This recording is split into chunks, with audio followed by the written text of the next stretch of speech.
Everyone knows the Outlaws, the Gunslingers, the names that became legends because of the men they killed. But what about the men who stood against them? This isn't a story about the fastest draw. This is a story about what it really took to face the chaos. It's a story of raw, unbreakable grit. We're not counting bullets fired.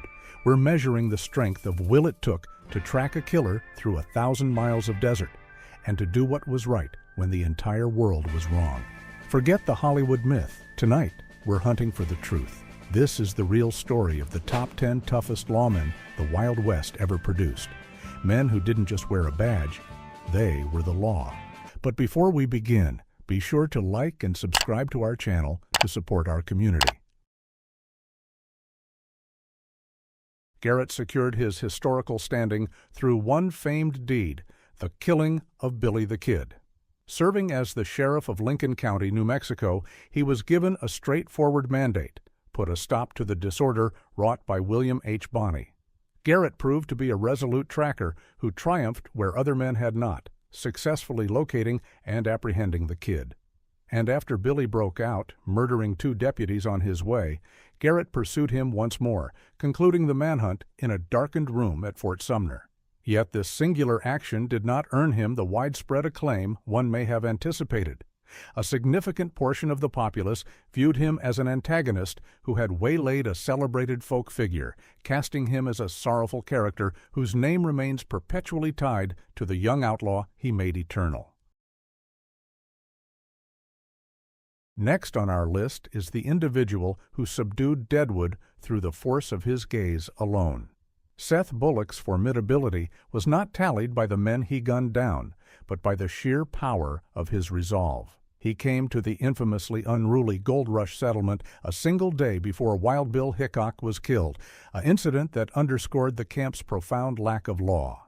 Named its first sheriff, Bullock imposed civilization upon Deadwood, and notably, he achieved this without ending a single life throughout his service. His commanding demeanor was frequently all that was required to defuse a situation before it escalated into bloodshed. His profound bond with President Theodore Roosevelt, who declared him the ideal American frontiersman, and his subsequent achievements as a U.S. Marshal, demonstrated that true strength is not always found in a firearm, but in steadfast integrity. The legend of El Fuego Baca is a tale of seemingly superhuman endurance. In 1884, when he was only 19, Baca, a deputy who had appointed himself in Frisco, New Mexico, was caught in a confrontation with a gang of incensed cowboys. He sought shelter inside a small, frail adobe house. For a full 33 hours, approximately 80 men besieged the building, unleashing a barrage of what was thought to be 4,000 bullets into its walls. Incredibly, Baca emerged completely unharmed, having stayed prone on the hut's lower floor, which shielded him from the storm of gunfire. He was found not guilty of murder after the perforated door of the shack, riddled with more than 400 bullet holes, was entered as evidence during the trial. This ordeal cemented his legendary status and forged a distinct method of upholding the law that depended on his formidable reputation. When it comes to pure, unadulterated skill with a firearm in a single violent encounter, few can compare to Commodore Perry Owens. With his flowing red hair, unusual name, and a pistol worn on each hip, he was an unforgettable sight on the Arizona frontier. He was ambidextrous and could allegedly fire a rifle with precision from the hip. In 1887, while serving as the sheriff of Apache County, Owens arrived at a house in Holbrook to serve an arrest warrant on a cattle thief named Andy Blevins. The event that followed unfolded in under 60 seconds after the criminals inside initiated gunfire. Owens, with incredible swiftness, drew his weapons and began to fire. After the smoke dissipated, 3 men were dead and a 4th was injured. Sheriff Owens remained entirely untouched. The sheer lethality and coolness he demonstrated during one of the most fierce and lopsided gunfights in Western lore secures him a top position for raw combat fortitude. He was celebrated as the Prince of the Pistol Fighters, the very personification of the gunfighter ideal.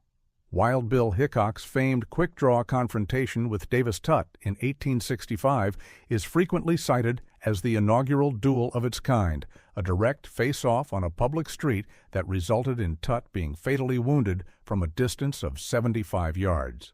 Serving as marshal of the unruly cattle town of Abilene, his unyielding authority established order where previous attempts had fallen short. His professional life, nevertheless, concluded in misfortune. After mistakenly killing his own deputy during a gunfight, the event plagued him until his dying day. His later life was characterized by deteriorating vision due to glaucoma, preceding his death when he was shot from behind while engaged in a poker game in Deadwood, clutching the pair of aces and eights that would henceforth be remembered as the dead man's hand.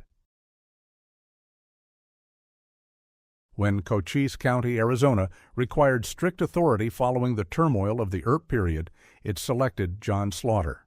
This 5'6" rancher and sheriff imposed order on the county using a shortened 10-gauge shotgun and an unbending resolve. His philosophy was straightforward. He would instruct a lawbreaker to surrender or be gunned down, and his word was final. He frequently pursued outlaws solo, tracking whole gangs with unyielding persistence. His 2 terms as sheriff proved so successful in expelling the criminal population that he is widely acknowledged as a pivotal factor in Arizona finally being permitted to attain statehood. He was the embodiment of frontier law, severe, resolute, and ruthlessly efficient. Bill Tillman was an exemplar among lawmen. His remarkable profession lasted 51 years, a testament to his durability and moral fortitude. As a member of the famed Three Guardsmen, he played a crucial role in the fight against structured criminal bands in Oklahoma.